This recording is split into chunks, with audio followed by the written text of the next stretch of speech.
बौद्ध भिक्षु हो गए, उनका मनोबल टूटेगा, वो हताश निराश हो जाएंगे और वो बोध गया भी आना बंद कर देंगे। जब वो आना बंद कर देंगे तो आप मनमानी करते रहो, नहीं तो आप यहां केवल ईसाइयों के पास इतना फंड नहीं है कि वो फंड लेने से स्कूल हॉस्पिटल खोल लेते हैं। वो काम आप भी कर सकते हो, आप पे भी उतना ही फंड आता है, पर उस फंड को अगर बुद्धिस्टों के हाथों में सौंपा जाता है। केवल महाबोधि महाविहार का फंड अगर बुद्धिस्टों के हाथों में आ जाता तो आज बुद्धिस्ट अपनी बुद्धिस्ट यूनिवर्सिटी बना सकते थे, कॉलेज बना सकते थे, हॉस्पिटल बना सकते थे और बौद्ध धर्म के प्रचार प्रसार के लिए विद्वान बौद्ध भिक्षुओं को शिक्षित करके ट्रेनिंग देकर देश भर में प्रचार प्रसार के लिए भेज सकते थे। और उस प्रचार प्रसार से वही होता जो बाबा साहब डॉक्टर अम्बेडकर जी का संकल्प था भारत को बौद्ध में बनाने का, वो पूरा होता। पर ये सब नहीं हो रहा, उसके पीछे बस एक ही कारण है कि महाबोधि महाविहार जो है वो बुद्धिस्टों के पास नहीं है, वो हिंदुओं के पास है। और ये दुनिया में पहला हमारे साथ ऐसा हुआ। अब आंदोलन, जैसे हमने अभी जयप्रकाश जी ने कहा कि आंदोलन असफल क्यों हुए या सफलता क्यों नहीं मिली, 134 साल हो गए, हमें सफलता क्यों नहीं मिली। एक आपने बताया जागरूकता की देश में कमी है, हमें पता ही नहीं है। अगर पता होता तो मुसलमान यहां से टिकट कटवाता है और हज करने के लिए जाने कितने प्रयास करता है कि वो एक बार हज कर आए, और उसकी कितनी मनोभावना होती है। अगर एक मुसलमान मक्का मदीना चला जाए तो सोचता है कि मैं स्वर्ग में चला गया। हम जाते हैं बुद्धिस्टों के यहाँ, तो जो बुद्धिस्ट है उनके मन में आज तक भी ख्याल नहीं आया कि जीवन में एक बार बोध गया घूम आऊं। इसका अर्थ यह कि उसे याद ही नहीं है, उसे पता ही नहीं कि बुद्धिस्ट होने का मतलब है एक यात्रा कम से कम बोध गया की जरूर हो। तो मतलब ये समझ में आता कि जागरूकता की कमी है। भारत के बुद्धिस्टों को बोध गया के बारे में भी नहीं पता अभी तक, तो उसे कैसे पता चलेगा कि बोध गया के बारे में।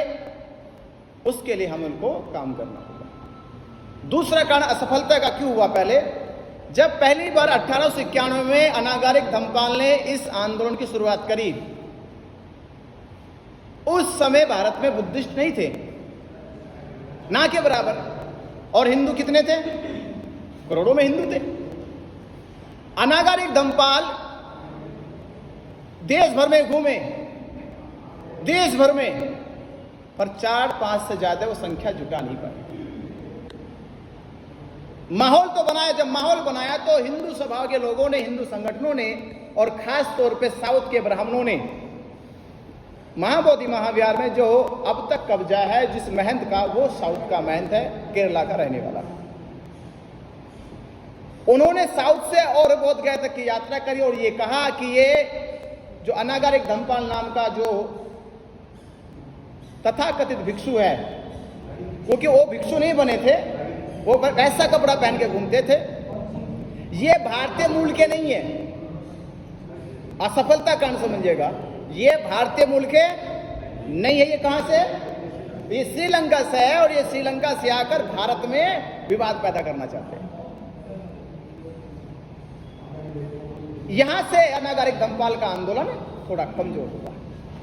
और किसी का भी हो सकता है, मैं भी अगर किसी देश में जाऊंगा तो वहां के लोग, वहां की सरकारें मुझे आसानी से दबा सकती हैं, और मैं उतनी बेबाकी से आंदोलन भी दूसरे देश में जाके नहीं चला सकता। प्रयास कर सकता हूं, पर सफलताएं ना के बराबर मिलेगी। वही हुआ अनागारिक धम्मपाल जी के साथ। वो भारत के नहीं थे, इसलिए आंदोलन उनका रुक गया और खत्म कर दिया गया। पर उतना तो कर चुके थे वो कि वो भारत के कोलकाता और उड़ीसा के कुछ बुद्धिस्टों को तैयार करके उन्होंने सरकार के सामने अर्जी लगवा दी थी। सरकार ने उनकी सिफारिश को ध्यान रखा, और उस समय राजेंद्र प्रसाद और पंडित जवाहरलाल नेहरू के निर्देश पर बिहार के राज्यपाल को लेकर 6 जुलाई 1949 को एक एक्ट पारित कर दिया गया। और ये एक्ट क्यों बनाया गया, जिसमें अभी एक जिक्र और करा आपने कि बाबा साहब डॉक्टर अंबेडकर जी ने 13 अक्टूबर 1935 को नासिक के एक सभा में कहा था कि मैं हिंदू धर्म में पैदा हुआ, ये मेरे बस की बात नहीं थी, पर मैं इसमें मरूंगा नहीं। तो हिंदू सभा और कुछ चालाक पंडितों ने बाबा साहब डॉक्टर अंबेडकर के पीछे जासूस लगाए कि भाई पता करो बाबा साहब अंबेडकर धर्म छोड़ने वाले, और जब छोड़ेंगे तो कोई दूसरा धर्म ग्रहण करेंगे। तो पता लगाएगा जासूसों ने कि बाबा साहब डॉक्टर अंबेडकर जी का जो लगाव और झुकाव है वो बौद्ध धर्म के प्रति है, और हो सकता है कि भविष्य में बाबा साहब डॉक्टर अंबेडकर बौद्ध धर्म स्वीकार कर ले। तो अब उनको खतरा होने लगा, और बौद्ध धर्म का जो केंद्र है वो क्या है, तो बौद्ध गया है।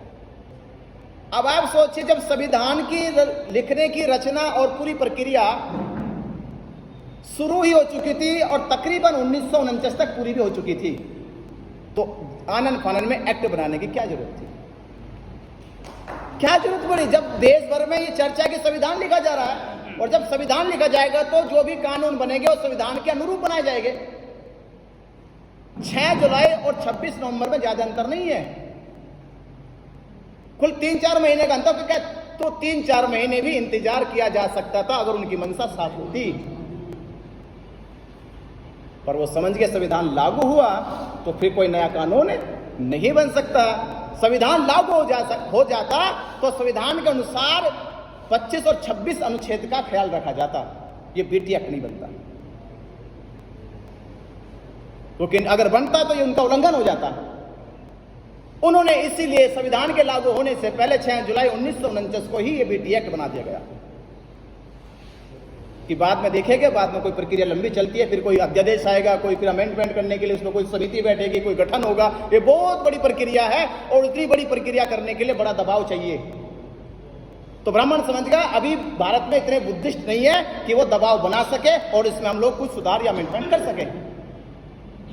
उन लोगों ने अपनी समस्या के साथ वो कानून बना दिया। कानून बन के तैयार हुआ और देश में संविधान भी लागू हुआ, पर इस पे कोई फिर संशोधन नहीं हुआ। तो पहला कारण तो ये था कि जागरूकता नहीं थी, बुद्धिस्ट लोग नहीं जाने, ना समझे कि कौन सा कानून है, किसके लिए कानून है, क्या लाभ है, क्या नुकसान है। तो कानून बनाया गया और 9 लोगों को उस कानून के तहत उस बीटीएमसी कमेटी में रखा गया। 4 हिंदू, 4 बुद्धिस्ट, और जिले का डीएम जो होगा उसका चेयरमैन होगा। 4 बुद्धिस्ट केवल सदस्य होंगे, कोई पद पे नहीं होंगे। 4 बुद्धिस्ट जो है वो केवल सदस्य होंगे, पद पे नहीं होंगे। ये बात तो ओपन है सबको, पर इसकी सबसे रहस्यमय बात जो है वो अब तक बुद्धिस्टों को भी नहीं पता, और देश के तमाम लोगों को, मतलब कुछ लोगों को पता होगा। ये जो 4 बुद्धिस्ट है, इन 4 बुद्धिस्टों का हर 3 साल बाद चुनाव होना है। 3 साल बाद चुनाव होना, और चुनाव के बाद हर दूसरे व्यक्ति को वहां सदस्य बना लिया जाएगा। ये प्रावधान में था। जो 4 हिंदू है, 4 हिंदुओं में 3 का चुनाव होना, 1 का नहीं होना। ये एक्ट तो है पर पूरी तरह से लोकतांत्रिक नहीं है। इसमें 4 हिंदुओं में 3 का चुनाव मात्र होता है, 1 का चुनाव नहीं है। एक परंपरागत है जिसको हम महंत कहते हैं। वहां पर महंत की गद्दी नहीं उठती वहां से।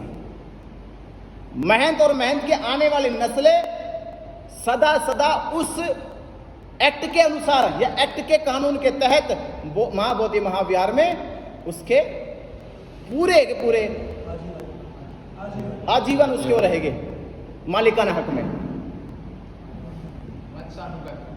मतलब वंशावत रहेगी, मतलब कि आजीवन जब तक उनकी नस्लें चलती रहेगी। कानून ने, सरकार ने यह भी नहीं बताया एक व्यक्ति का आज तक उसमें चुनाव नहीं होता, इसको महंत कहते हैं। उसके बाद ये आंदोलन खड़ा हुआ नागरिक धर्मपाल ने किया, और तब से लेके आज तक हम लोग इस आंदोलन चला रहे। तो अनागरिक फेल हो गए, इसलिए कि मूलतः श्रीलंका के थे। बदंत सुरेश ससई आए, उनका आंदोलन भी इसी की भेंट चढ़ गया, क्योंकि वो जापान से थे। और देश भर में हिंदू सभाओं ने, कुछ चालाक पंडितों ने देश भर में माहौल बनाया कि ये भी जापान मूल के, और भारत में इनको आंदोलन करने का कोई अधिकार नहीं। ये भारत के लोगों के बीच में विवाद पैदा करना चाहते धर्म के आधार पे। इसलिए वो भी आंदोलन असफल हो गया। उस असफल आंदोलन का उसके बाद कुछ जब भारतीय भिक्षु जुड़े तो भारतीय भिक्षुओं के कारण बिहार की सरकार, उस समय के तत्कालीन मुख्यमंत्री लालू प्रसाद यादव ने एक संशोधन किया। संशोधन हुआ एक, उस संशोधन में क्या किया गया कि जो 4 बुद्धिस्ट सदस्य थे उन सदस्यों में से एक को सचिव बना दिया। एक ही सुधार हुआ। और दूसरा सुधार यह हुआ, उस समय डीएम 1996 से पहले डीएम जो था वो हिंदू अनिवार्य होना चाहिए वहां पे। उस संशोधन में यह हुआ कि डीएम कोई भी धर्म का हो सकता है। ये 2 संशोधन किए गए। पर लड़ाई संशोधन की नहीं थी, लड़ाई थी बीटी एक्ट रद्द करने की, जिस एक्ट के तहत महंत आजीवन नस्ल के नस्ल तक महाबोधि महाविहार पे जो उसने उसे कब्जा कराने का जो कानून बना के दिया है वो कानून रद्द हो। अब ये लड़ाई तीसरे फेज में पहुंच गई है। 2 खत्म हो चुके। अब इसमें संशोधन क्या, लड़ाई में रूप बदल गया। अब ना श्रीलंका का है, ना जापान का है, और ना उनके पास अब ऐसा कोई झूठा प्रचार प्रसार है कि ये कह के ये देखो श्रीलंका के बनते हैं, ये जापान के बनते हैं, या थाईलैंड के बनते हैं। अब उनके पास ये भी अब विकल्प खत्म हो गया। अब ये देश के बनते हैं, अब ये देश के बनते हैं। और जो बात जब अभी कहे जयप्रकाश जी ने और हमारे साथियों ने कि बुद्धिस्ट भी कौन से है, ये बुद्धिस्ट कौन से है, ये बुद्धिस्ट वो है जो बाबा साहब डॉक्टर अंबेडकर जी ने 14 अक्टूबर 1956 में बौद्ध धर्म की दीक्षा ली थी, ये उन्हीं के बताए गए बुद्धिस्ट भिक्षु है। अब तो ये बात पूरे देश में चली गई है कि अब वो जो काम 2 बार नहीं हुआ वो इस तीसरी बार में होगा।